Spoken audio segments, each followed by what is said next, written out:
Hello friends, in this video I am going to tell you how to fix website redirection issue if your website is hacked.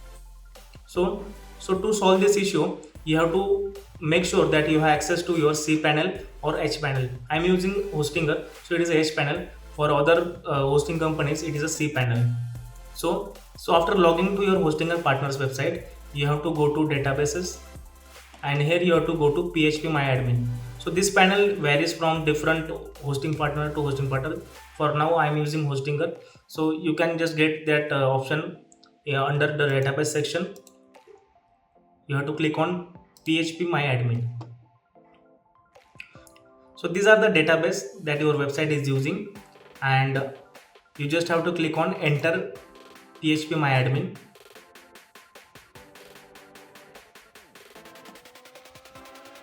And here you have to search for WP options.